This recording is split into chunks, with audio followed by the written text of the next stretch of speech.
Bonsoir à toutes et à tous, je suis toujours ravie de vous retrouver pour l'échiquier international sur Al24 News. Nous serons en direct jusqu'à 20h, restez avec nous. Le thème à débattre dans un instant.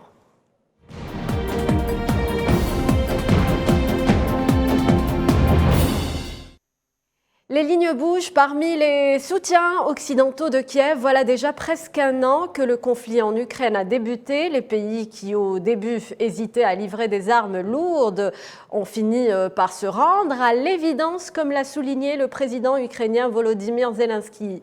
Mais de quelle évidence parle-t-on? Depuis le début du conflit, le président ukrainien n'a eu de cesse de réclamer des armes lourdes, des armes modernes à ses alliés occidentaux. Début janvier, après une importante réunion sur la base militaire de Ramstein en Allemagne, plusieurs pays européens ont finalement accepté d'octroyer des armes lourdes en promettant l'envoi de chars blindés en Ukraine. Mais voilà, l'Ukraine ne s'arrête pas là et demande désormais des avions de chasse et des missiles longue portée. On va mener, ou va justement mener cette logique de va-t-en-guerre, cette course à l'armement de toutes parts. On cherche désormais à augmenter même en Russie, on cherche actuellement à augmenter la production d'armes. On va en débattre ce soir. On va peut-être aussi évoquer la paix, car en ce moment, personne ou presque ne parle de paix.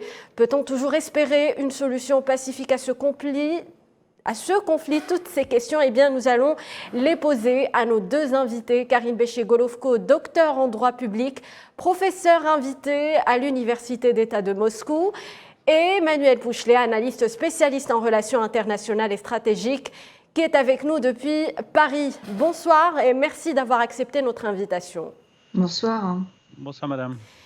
On va peut-être commencer par faire le point de la situation sur le front à l'est de l'Ukraine. Selon les autorités ukrainiennes, la Russie serait en train de préparer une vaste offensive et il faudrait, selon elle, accélérer l'envoi d'armements plus puissants pour contrer, justement pour la contrer. Manuel Pouchelet, quelle est votre lecture? Quelle lecture faites-vous de ces développements? On est vraisemblablement en train de franchir une nouvelle étape du conflit. Une nouvelle étape dans le conflit. Aujourd'hui, je pense que de toute façon, la position de la Russie en ce qui concerne l'Ukraine est la position de la défense ferme. Donc, si vous voulez, elle ajuste son dispositif militaire au regard de la dotation des Ukrainiens et des offensives ukrainiennes. Mais n'oublions pas, pour l'instant, l'armée ukrainienne se défend. Elle a quelques difficultés encore à pénétrer et à reconquérir les territoires qu'elle a perdus lors de l'offensive. Mais si vous voulez, aujourd'hui, il est très difficile de suivre le journal de marche des opérations, pour employer des termes militaires, où on s'aperçoit que des deux côtés, il y a une escalade qui est constatée. Vous venez d'évoquer les chars, nous y reviendrons plus tard, oui. Parce que quelque part, la Russie défend sa position et confirme sa posture et en même temps a la maîtrise du terrain, chose que n'a pas l'Ukraine pour le moment. Donc l'Ukraine, avec les moyens qu'elle a et la dotation que l'Occident a bien voulu lui accorder, tente de résister et tente de percer. Mais pour l'instant, c'est un petit peu l'énergie du désespoir sur le terrain. Et le terrain, ne l'oublions pas, le terrain commande. Et pour l'instant, ce sont les Russes qui conservent l'avantage. Voilà. Ben justement, on va revenir justement ce qu'en pense le président ukrainien Volodymyr Zelensky, qui, lors d'une réunion avec ses alliés occidentaux il y a quelques jours, a dit que la Russie était en train de concentrer ses forces. Elle veut se venger non seulement de l'Ukraine, mais aussi de l'Europe libre. Comment interprétez-vous ces déclarations, Karim Béché-Golovko? Bonsoir. Nous sommes dans la communication de guerre totale. N'oublions pas une chose, lorsque Zelensky parle d'une grande offensive russe et donc de la nécessité d'envoyer toujours des armes plus lourdes et toujours plus d'armes, nous sommes dans la rhétorique de l'OTAN qui est portée par Stoltenberg. Donc en fait, Zelensky utilise et répète cette rhétorique, il est en place pour ça. Comment justifier plus de livraison d'armes si vous n'annoncez pas une grande et vaste offensive qui va arriver. Enfin, ça fait longtemps qu'il l'a annoncé. Donc, finalement, on reste toujours dans la même logique. Il faut livrer des armes, il faut, entre guillemets, une bonne raison pour le faire. Donc, on le fait. En ce qui concerne très concrètement la question de l'armée ukrainienne, on peut se poser quand même beaucoup de questions sur la dénomination armée ukrainienne, puisque l'on se souviendra quand même, lorsqu'il s'est agi de réunir les pays donateurs pour l'Ukraine, il y a 2 semaines de cela à peu près, je crois, il y avait quand même une cinquantaine de pays qui ont été regroupés, qui, chacun à sa manière, aident l'Ukraine. Oui. Certains forment les soldats, certains envoient aussi des instructeurs sur place. Tout le monde envoie en tout cas au minimum de l'argent ou de l'armement. Donc nous ne sommes pas face à l'armée ukrainienne, nous sommes face à des pays directement de l'OTAN ou en tout cas satellites qui fournissent, entretiennent le conflit sur le territoire ukrainien. N'oublions pas aussi que si vous discutez avec les personnes qui se battent sur place, évidemment pas du côté ukrainien, dans ce cas-là, ils vous diront que lorsqu'ils interceptent les communications, ils n'entendent pas beaucoup en fait le russe, parce que les Ukrainiens entre eux parlent souvent russe quand même, mais ils entendent beaucoup d'anglais. Énormément d'anglais dans les communications sur place. Donc, il me semble qu'il faut quand même relativiser un petit peu ce discours actuellement qui revient à l'ordre du jour en Occident, qui est de cette pauvre petite armée ukrainienne qui se dépend comme elle peut. L'armée ukrainienne n'existe plus. Elle n'existe plus au minimum depuis 2014 puisqu'elle a été complètement reprise en main par les programmes de l'OTAN.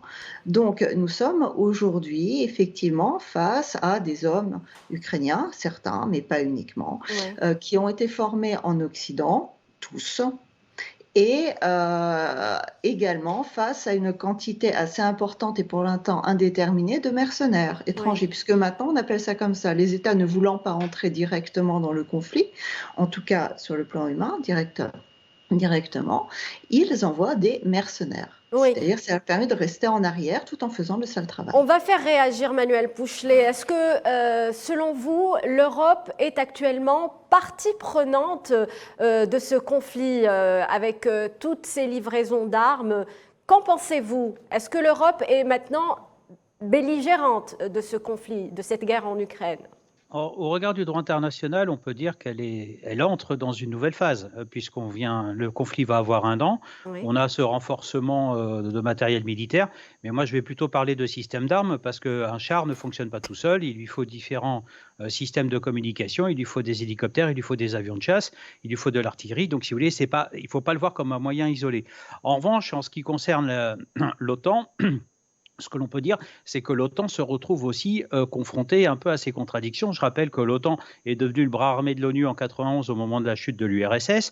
Elle a principalement guerroyé hors Europe, je pense à l'Afghanistan et à d'autres théâtres. Et là, voici de retour, si vous voulez, sur le continent européen. Maintenant, le président Zelensky, qui parle, est-ce M. Zelensky? Non. Je pense que c'est la voix de M. Biden, qui en fait, par la voix de M. Zelensky, demande aux Européens de se mobiliser et de faire preuve de leur utilisation et de leur capacité de défense. Mais regardez, ces derniers temps, nous avons eu la visite du ministère de la Défense ukrainien sur Paris, ce qui est quand même un message fort, puisqu'en fait, il venait, excusez-moi cette expression, je ne vais pas dire faire son marché, mais demander de l'appui et de l'aide. Nous avons eu cette fameuse conférence à Ramstein où quasiment rien n'a filtré dans les médias, où Ramstein, je rappelle, est la base logistique américaine en Europe pour tout déploiement à l'étranger hors Europe. Ça a été un pont avancé, si vous voulez, dans le conflit. Il y a eu une sorte de diversion à un moment donné. On a dit qu'on n'allait pas livrer des armes à l'Ukraine et il y a eu juste après, donc on a vu le contraire. Oui, on a vu le contraire parce que, si vous voulez, je pense que cette escalade, on a peut-être franchi malheureusement un point de non-retour. Mais attention, soyons prudents, les chars, ils ne vont pas arriver du jour au lendemain. Il faut former le personnel. Et bien entendu, ce n'est pas le fait d'avoir les chars sur le terrain. Il y a aussi une composante qu'on oublie de mentionner, c'est la composante logistique. Il faut les ravitailler en essence, il faut les ravitailler en munitions. Et ça, quelque part, et le jour où le blindé est détruit, je suis désolé de le dire, mais il va aussi falloir l'évacuer. Donc, quelque part, je pense qu'il y a beaucoup de confusion. On est dans une logique de guerre, on est dans une communication de crise. Oui.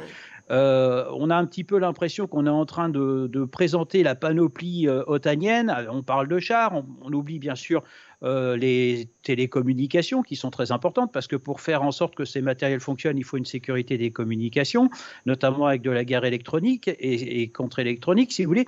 Donc quelque part, vous voyez, moi je pense qu'on franchit un cap.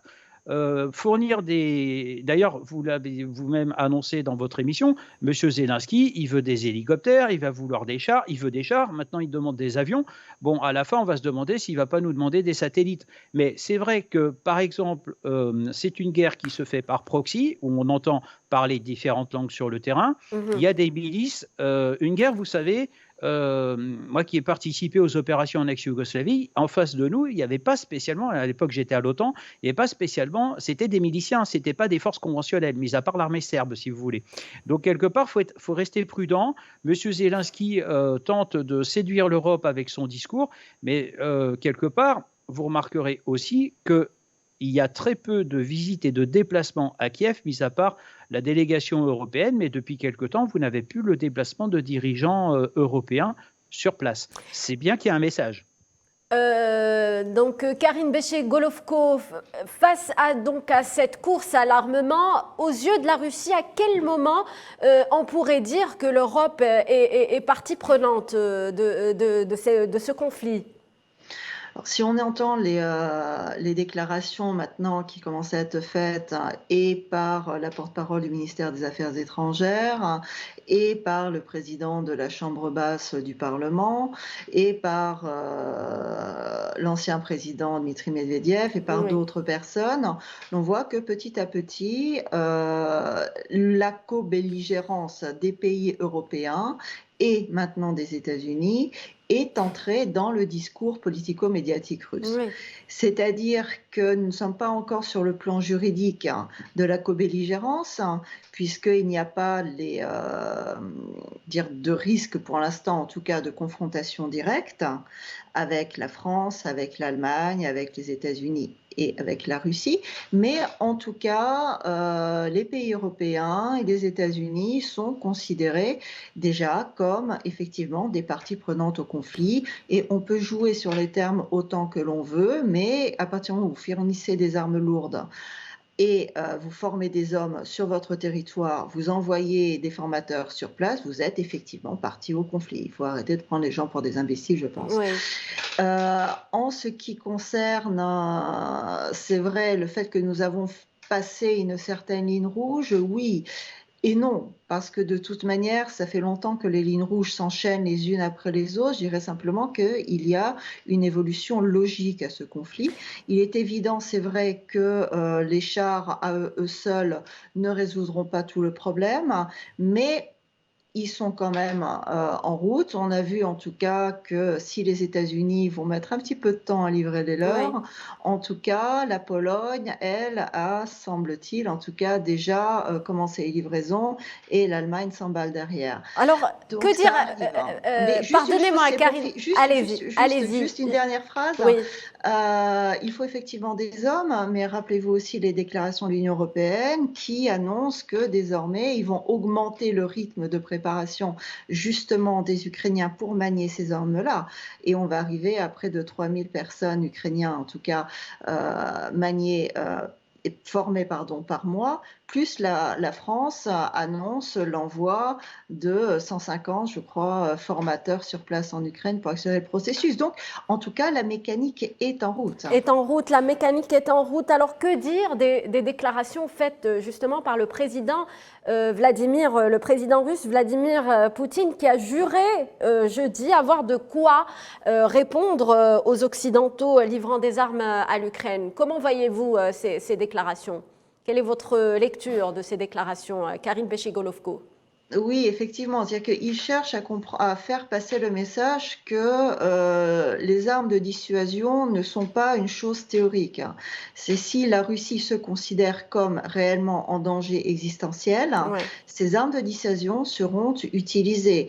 Et le pari qui est fait actuellement par l'Occident, selon lequel de toute manière la Russie osera jamais, est un pari extrêmement dangereux parce que Mm. la Russie effectivement ne bouge pas trop. Ça fait 8 ans, 9 ans maintenant.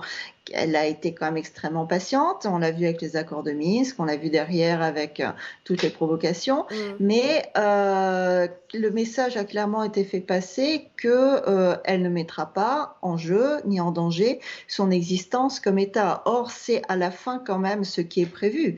Et on le voit parfaitement aujourd'hui, de plus en plus avec les pseudo-plans de paix qui sont annoncés, Oui. avec les déclarations qui ont été reprises d'anciens extrémistes libéraux, on va dire, comme Khodorkovsky, qui prévoit le démontage du pays et de l'armée et du territoire et de l'État en Russie dès la chute de Vladimir Poutine, quand eux, soi-disant, par un coup de baguette magique occidentale, vont reprendre le pouvoir.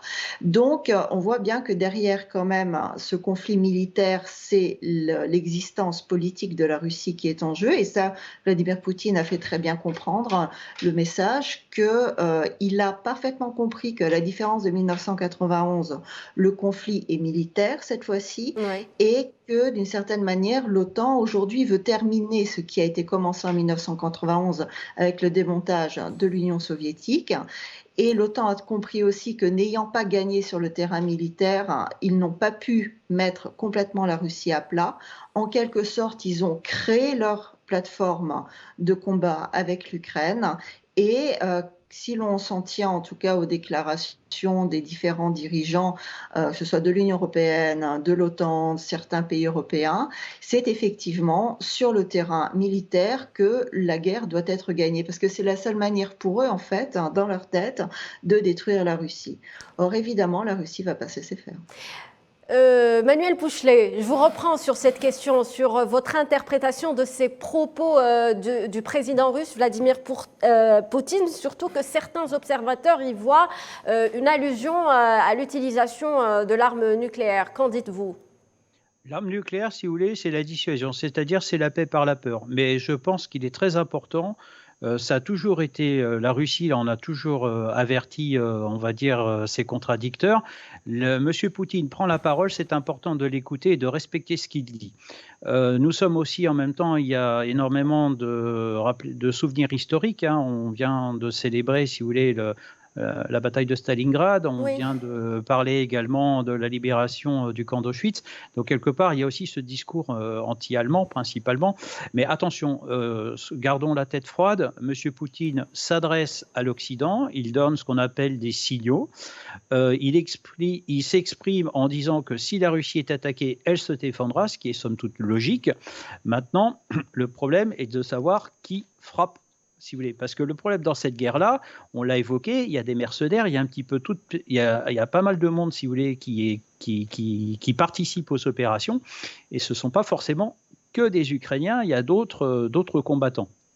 Donc soyons prudents, M. Poutine fixe sa ligne dure, il a raison, au moins le discours est clair, et force est de constater que pour l'instant, ceux qui tergiversent et ceux qui suivent, j'allais dire de manière aveuglément, excusez-moi cette expression, les Européens suivent aveuglément les Américains. Cette guerre est profitable aux Américains, ça leur permet également de vendre leurs armes et d'équiper des pays où en ce moment en Europe, on est en plein renouvellement de matériel militaire, de panoplie. On parlait de chars Abrams, les chars Abrams, ils existent déjà, ils sont pièces détachées en Allemagne. Il faut savoir aux États-Unis qu'avec un char Abrams sur le terrain, vous en avez 10 en pièces détachées. Donc autant vous dire que la base logistique, elle est derrière et ça va transiter par la Pologne. Donc quelque part, l'OTAN est en train, on va dire, d'affiner ses plans. On ne parle pas de plan d'attaque purement de l'OTAN. Entre guillemets, c'est sous-traité à l'armée ukrainienne. Mais pour l'instant, les déclarations de M. Poutine sont importantes. Il faut les prendre en compte. Je suis plus inquiet. En revanche, j'ai beaucoup plus circonspect sur la posture des États-Unis, où M. Biden ne s'exprime pas, ni M. Macron, ni M. comment dirais-je, Scholz, ni même le roi Charles III, qui pourtant, même s'il est roi, devrait pourtant s'exprimer. Même le Premier ministre anglais, pour l'instant, est aux abonnés absents. Donc, si vous voulez, voilà, il faut répondre à la Russie. La courtoisie est de répondre à la Russie par le biais diplomatique. Et je pense qu'il est grand temps, si vous voulez, de parler de négociation. La seule personne, si vous voulez, qui commence à s'agacer de la situation, c'est Monsieur Xi Jinping, qui s'est quand même exprimé sur ce sujet la semaine dernière. On va revenir sur cette logique de paix, mais j'aimerais justement revenir sur ce qui est aussi intéressant. Emmanuel Pouchelet en a parlé, Karine Béché-Golovko, l'intérêt pour l'Europe en scellant ainsi son sort à celui de l'Ukraine, parce que actuellement on entend souvent donc en ce moment qu'en Europe on peut absolument inculquer dans les esprits cette idée selon laquelle après l'Ukraine la prochaine cible de la Russie serait l'Europe. Qu'en pensez-vous ? Je vais revenir sur une remarque justement pour répondre à votre question, une remarque tout à fait judicieuse de monsieur lorsqu'il a souligné qu'effectivement, l'on n'entend absolument pas du tout les chefs d'État. Si vous êtes chef d'un État européen et vous estimez que votre pays est la prochaine cible, en tout cas cible potentielle, Oui. au minimum, vous vous exprimez, vous prenez des mesures de défense, vous entrez effectivement dans des discussions diplomatiques. Or, rien n'est fait. Et ce qui est intéressant de noter, c'est que si les présidents européens sont silencieux, si Biden semble avoir en général de gros problèmes pour s'exprimer, donc pour les États-Unis, c'est peut-être aussi bien finalement qu'il reste silencieux. En tout cas, certaines personnalités sont extrêmement présentes sur la scène médiatique. On voit extrêmement de présence au niveau des dirigeants de l'Union européenne et des hautes personnalités de l'OTAN. Et c'est ainsi que l'on voit en fait où s'est déplacé le centre de décision, où est le pouvoir aujourd'hui. Il n'est manifestement pas dans ce conflit au niveau des États, il est réellement au niveau de ces organes de gouvernance globale. Comme cela a été dit à juste titre, l'OTAN est devenu le bras armé de l'ONU, mais c'est aussi le bras armé de la globalisation, puisque c'est ce nouveau pouvoir global qui est en jeu. Oui. Et l'on voit effectivement que les États sont instrumentalisés par ces nouveaux organes de pouvoir qui ont pris réellement leurs aises et qui font pression sur les chefs d'État pour obtenir finalement ce dont eux ont besoin. En ce sens, ils provoquent ce conflit, ils entretiennent ce conflit parce qu'ils ont besoin de cette victoire militaire. Mais si jamais, il faudrait aussi que les élites européennes le comprennent, si jamais un jour ce conflit finit, parce que son conflit va toujours finir comme tous les autres conflits, quelqu'un va gagner, quelqu'un va perdre. Ouais. Imaginons que, et il y a quand même de fortes chances derrière, que la Russie gagne, parce qu'elle défend sa terre, parce qu'elle défend son droit à existence, donc en fait elle ne peut pas se permettre de perdre, donc elle a plus de chances. Les Européens, ils vont aller se battre pour quoi ? Pour les Ukrainiens, pour les autres, sans jamais très bien comprendre, donc ils ont peu de motivation, ils ont peu de chances de gagner derrière. Mais les élites européennes, ce sont elles qui vont porter la responsabilité des actes qui ont été commis. Oui. C'est pas l'OTAN, c'est une fiction juridique. C'est pas l'UE, c'est une fiction juridique. Les États, eux, existent réellement. Et c'est contre eux que va se porter derrière la question de la responsabilité juridique. Il serait peut-être bien aussi qu'ils se posent la question de revenir un petit peu à la défense de leurs intérêts nationaux, qui est plus de revenir dans la diplomatie, revenir plus dans la discussion et en tout cas ne pas suivre aveuglément les États-Unis, l'OTAN et l'Union européenne sur des décisions qui n'ont strictement rien à voir avec l'Europe. Alors on s'interroge, pour finir, on arrive pratiquement à la fin de cette émission. Manuel Pouchelet, où va nous mener justement cette logique de va-t-en-guerre Je ne sais pas pour vous, mais on se sent comme dans une ambiance de pré-guerre. Qu'en pensez-vous ? Oui.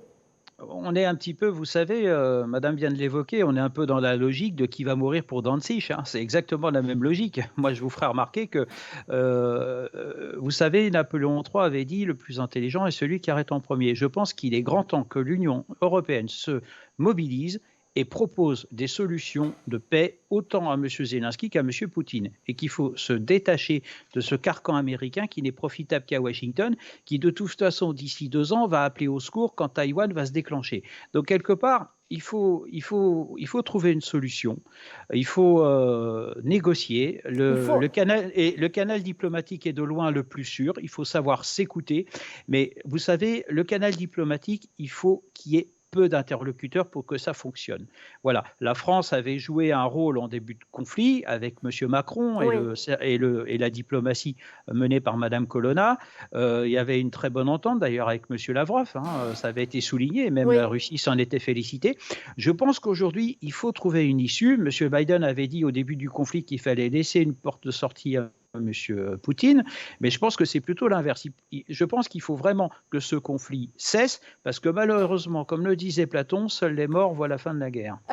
Karine Béché-Golovko, pour finir, il faut oser parler de paix. C'est Le problème, maintenant c'est ou que jamais. beaucoup peuvent parler de paix, mais le problème est qu'il y a malheureusement un temps pour la paix et il y a un temps pour la guerre. J'ai peur que nous soyons réellement dans le temps de la guerre parce que quel compromis peut être acceptable à la fois pour l'axe de l'OTAN et pour la Russie? Si déjà à l'époque des accords de Minsk, ils n'ont pas pu reconnaître l'indépendance et la sortie de la Crimée pour au moins réintégrer le Donbass, ce n'est certainement pas aujourd'hui qu'ils vont pouvoir reconnaître même au minimum la sortie de Kherson, Zaporozhye, Donetsk, Lugansk et de la Crimée et leur appartenance en Russie. Or, pour la Russie, ces territoires sont entrés constitutionnellement dans le territoire étatique. Ils ne peuvent pas y renoncer, sauf même à mettre en jeu les dispositions de haute trahison.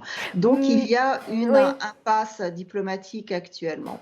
Merci donc à nos deux invités de nous avoir éclairés sur ce sujet. Merci à vous, chers téléspectateurs, de nous avoir suivis. Passez une très bonne soirée sur Al 24 News.